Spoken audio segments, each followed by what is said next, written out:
we're gonna clip this out because Colby was in Charlotte and he's probably still not even back from his place after Yeah. that game ended at a little after midnight or something like that. And it's like a 3-hour drive for him. So Mac, I feel like we can cut right to the chase with this. We've got the chaos scenario. The ACC doomsday is in. Duke, the 5-loss team, wins the conference championship. I'll start with this. Will there be 2 G5 teams in the playoff at 12:30 a.m. or 12:30 p.m. tomorrow? Yes. Who will they be? Tulane and James Madison. All right. And then now, will there be an ACC team in the playoff tomorrow? No. You think Miami gets left out? Yeah. I think Miami should be in. Well, I'm going to ask you this. I agree with you. Miami should be in over Notre Dame. My team that I'm leaving out is Notre Dame. I'm taking Alabama and Miami. But how are they going to have Miami jump Notre Dame when neither played this week? Well, BYU lost and they were in between them in the rankings. So now that they're finally next to each other in the rankings, they said a week ago or whatever that the only reason why they couldn't use head-to-head there was multiple teams in the conversation. Now, if there's just 2 teams for the final spot, we saw that damn game, man. Miami better get in over Notre Dame, and I don't think you can punish Alabama for losing a conference championship game. I agree. So that's where I sit on that. I mean, I agree with that, but BYU was also underranked coming into today, and they're getting crucified. You're not going to be able to raise them, though, for a loss. Well, yeah, no. Especially in that fashion. That's why I tweeted what I did. Should BYU be in the playoff? Yes. Will they I think so, too. Will they be? No. I get it. I get it. Yeah. They're not a big enough brand. They don't bring enough money. But they went 11-1, and they lost to Texas Tech, who's a top 3 team in the country. Yeah. But they won 6 road games, which nobody else can say that. And the Big 12 is a lot better than what people are giving it credit for. They're going to find out here in the playoff with Texas Tech may win the national championship. So what the committee did last week was a little fishy, moving Alabama over Notre Dame after Alabama struggled to beat Auburn. They would never do that. What? Fishy? What? You mean they have an agenda for their money? Rivalry game and all that, whatever. But yeah, moving them up, I think had less to do with Alabama's performance and more to do with Notre Dame's. One of their quality losses was Texas A&M. They were sitting 3rd in the rankings, and they got dropped to 7. And I think if you look at numbers and quality metrics or whatever, that probably resulted and was a big cause for why they dropped the spot, even though they won their game that week. The committee just did a terrible job explaining why. Like, Alabama went for it on 4th down. We thought it was a good move by the coach, and they were. What an idiot! Like, but no, I tend to agree with the move overall that they probably just had Notre Dame weighted too heavily early on for not doing really anything. Anything. Head-to-head should have all the meaning in the world. Miami should be in. I'm with you. They should be in over Notre Dame. Like, I think it's a joke if they put Notre Dame in over Miami. So now we'll walk through this real quick. Indiana is the 1 seed. Oh, who'd they beat tonight?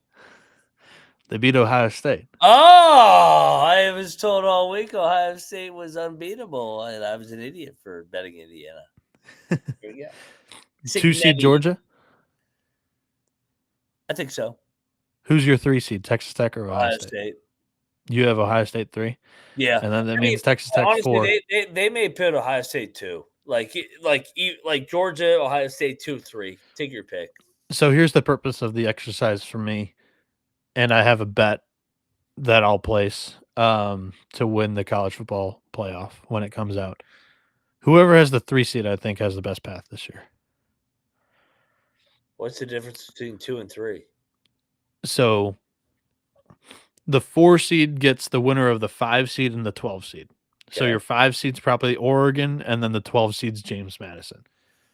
The 3 seed gets the winner of the 6 seed and the 11 seed.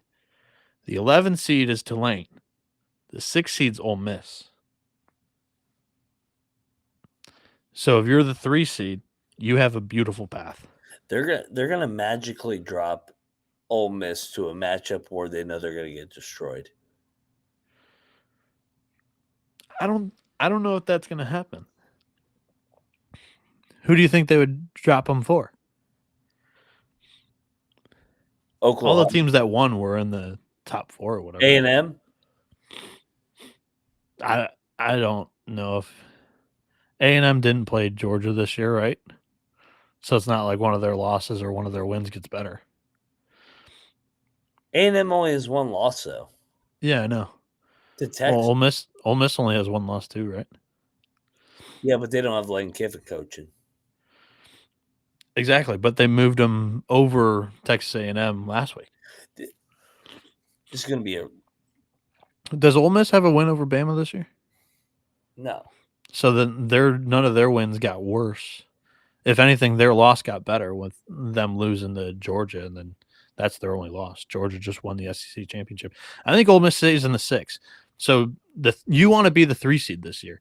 You want to play either Tulane or Ole Miss without their head coach, because Ohio State, it just comes down to talent. I think they win the game over Tulane, and if it comes down to Ohio State against Ole Miss, give me the team with. Ohio State's not as good as everybody's making them out to be. No. This was something I was excited to talk about too. I think Indiana was able to reveal something about Ohio State, like just put pressure. If you're able to beat their O-line, which Michigan was not, and Ohio State really hadn't been challenged outside of Texas all year. If you're able to beat their O-line, put pressure on Sane, I mean, he's cracked in the big time moment. Back-to-back games, he's thrown a pick in the first drive. Yep. Indiana's won it all. I think if Ohio State gets that 3 seed, I think they're a great bet. Actually, Georgia's going to win it all. They very well could. I mean, the Georgia we saw today had Ty Simpson in hell. Yep. Anything else you want to add here? Or are we good? No, I mean, it'll be corrupt. It is what it is. But I enjoyed watching Ohio State lose. That was Me fun. too. Me too. I know you did. That was a great game. I thought it was actually we should talk about Cignetti, man. Dude, let's have a little perspective. 2 years. Yeah. He's brought Indiana to a number 1 seed. To 1 seed where they beat Ohio State in the spot. I was like, I can't believe that this is a real thing. Indiana is the number 1 seed in college football. Yeah, I saw best coach in the game. I saw some discourse online talking about what would be the Indiana of college basketball, where a Cignetti comes in. And so the stat coming out today was Indiana previously, before Cignetti got there, had the worst winning percentage in Power 5. Yep. Who would be I'm not asking who's Cignetti for college basketball, but who's the program for college basketball, where if they make just one home run higher, they could turn it around and become a 1 seed in the NCAA tournament. Because it's got to be a down in the dumps type of power program. I mean, I thought it'd be NC State, but they went to the Final Four 2 years ago, so it's not like Will Wade took over a dump. Yeah.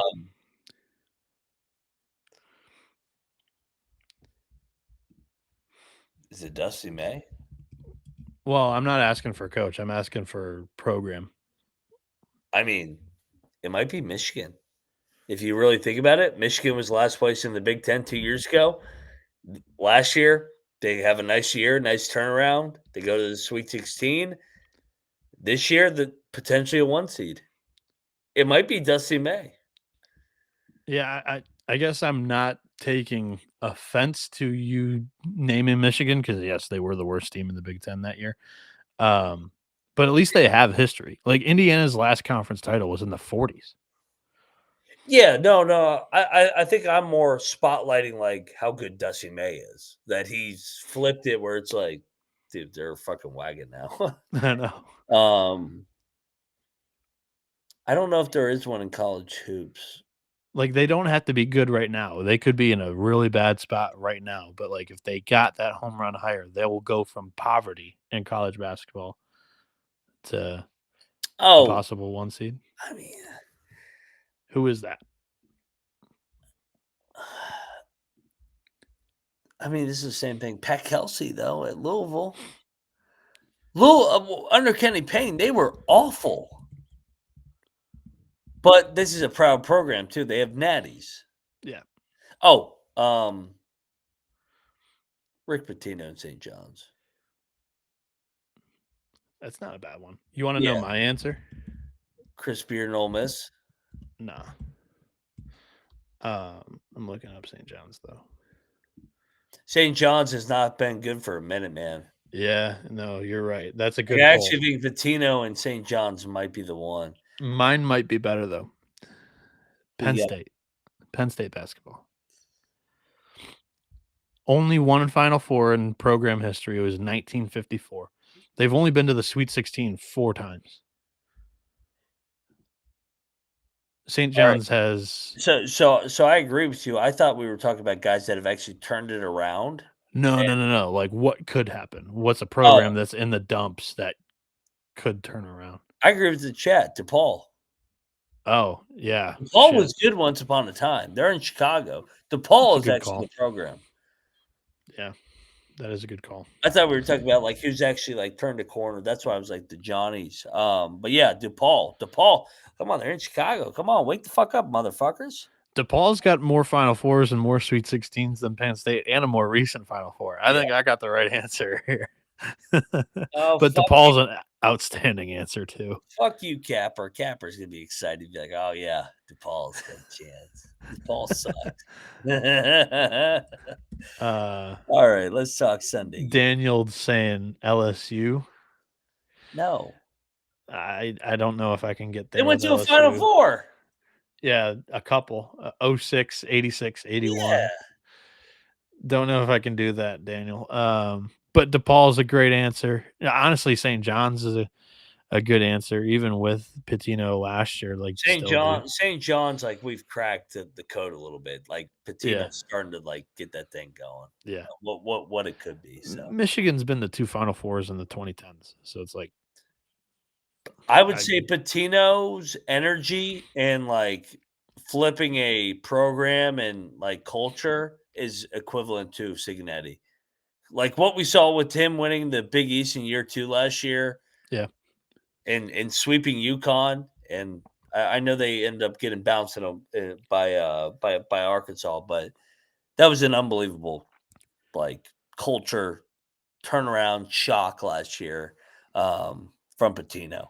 And we haven't talked about it much or them much in this section. I just want to give one shout out to Texas Tech. I think it's the best story in sports going on right now.